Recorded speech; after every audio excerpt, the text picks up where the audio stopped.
Hey there, welcome to LSAT Demon Daily. I'm Ben Olson, that's Nathan Fox. Together we're the founders of LSATdemon.com and our weekly podcast, Thinking LSAT.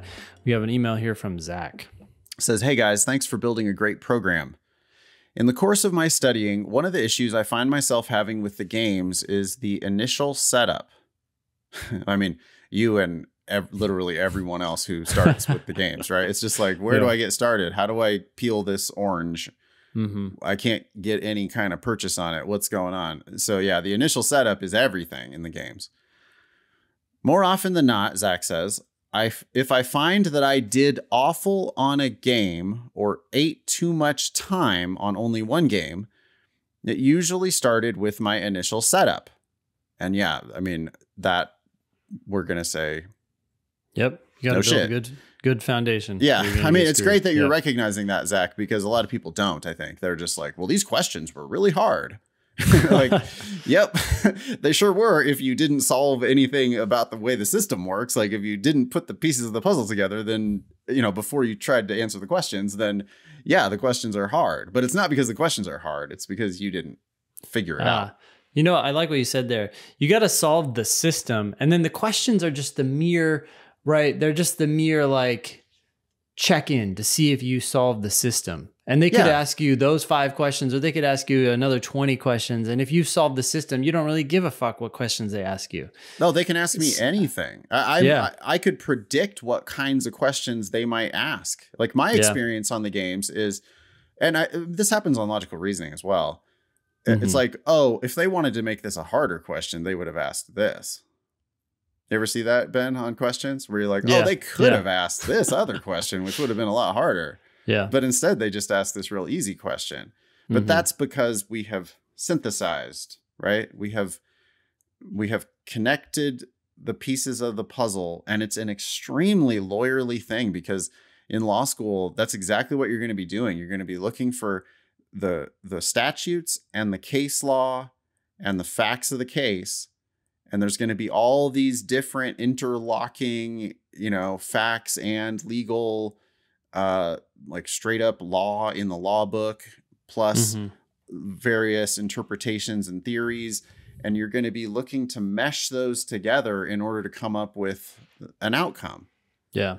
In theory, that's what judges are doing, right? In theory, we're finding the correct answer to these questions. But we don't, you do that from a system of laws.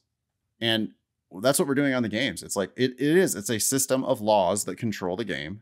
And then you're trying to find like forced necessary outcomes. Like what are the limitations of this system because of all these various laws and the ways they interact? So when we talk about the setup of a game, that's what we're really talking about, is just looking at the interactions between the rules that govern the game. Yep. It's simpler than maybe that all sounded. I mean, it really is a piece of cake once you kind of get the hang of it. But Zach says, when I go back to review, I'll watch your initial explanations and stop once the setup is complete and go on my own from there. Usually I'll ace it or come close to doing so, providing I'm careful. What do you think of that plan?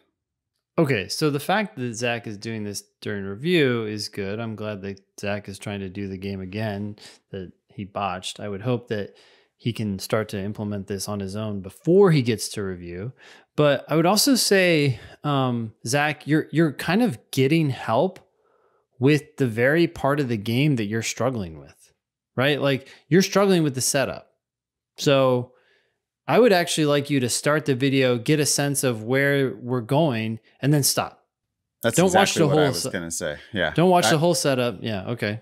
I love that you're hitting the pause, Zach, but just hit the pause a little bit sooner. Yeah, the more you can do on your own, the stronger you're gonna get. Now, you need some help. You need some guidance. I don't want you to go off on your own and build bad habits, but hopefully what happens is you start hitting pause sooner and sooner and sooner to the point where you now can just come up with the setup on your own. And then when you're reviewing, you may watch and see, oh, wow, I could have done the setup differently, and then try it again differently. But the sooner you can pause, the better. Yeah, we want you to see the system. Like as you watch our videos, predict what we're going to do next. See if you like stop it and say, oh, I wonder where he's going to go from here. Yeah. Yeah. And then try and then play a little bit more and like so get play that those immediate videos feedback in like 1 minute bursts or even 30-second bursts. Like anytime you ask a question, right? When we make one inference, you know, like we write one thing on the board. Okay, hit pause. And now work on it on your own.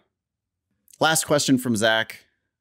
Would you recommend just drilling logic games more frequently to build my foundation a little better? I mean, I don't know how much you're drilling right now, but yeah, I would drill like, I hope you're studying, doing actual LSAT questions for at least an hour a day. And so right now, if you're only doing that for 30 minutes every 3 days, then yeah, you need to drill more. Or do time sections. I actually don't really care, but most people would benefit from going back and forth. The logic games, I mean, I don't know if he really means drilling like the drilling tool in the Demon. He might just mean doing logic games. To the extent that you're asking, yes. Would you recommend just doing logic games more frequently? Yes.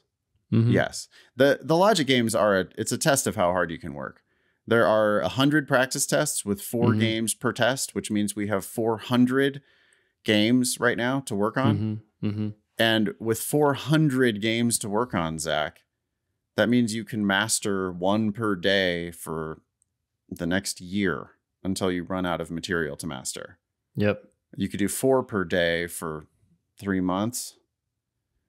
You know, there's a lot of work to be done. Even my students who have been, you know, you see faces in class where the people are working real hard on the games and they've been around for a while and they're still not there yet. But I'll hear from those people like, well, I've done now half the games and they've made a lot of progress. And it's like, great, that's awesome. You're killing it. To have done half the games, that's amazing. 200 logic games, congratulations. And there's 200 more for you to do. Yep. And so you like it's not just brute force, but brute force is one of the elements to it, right? Yeah. A little word of warning here too is we're talking so much about games and people are so concerned about games when they get started that Zach, I don't want you to do just games, right? Unless you're acing logical reasoning and reading comp already, you should still be doing some time there. But sometimes people hyper focus on the games. Yeah, I mean, it might be, if games is your glaring weakness, it might be as much as 80% of your time spent on games. And then 10% on LR, 10% on RC, just to kind of stay sharp. But don't let go of that too, right? Because like it's just like you want to be in, and there's going to come a point, right? As you keep studying, your games are going to get better. And sometimes I think people are not aware of that. It's like their games pass their reading comp or their logical reasoning ability, and they just keep going with it. They're like getting the dopamine from that progress. And it's like, okay, cool. Well, let's not get out of the habit of doing these other sections. Yeah, stay balanced. Yep. All right, you want to wrap it up? Yep, it's you. Oh, I thought I read the email. Oh, it's me. Email daily@lsatdemon.com if you'd like to ask us a question or share some LSAT or law school admissions news. Thanks for listening.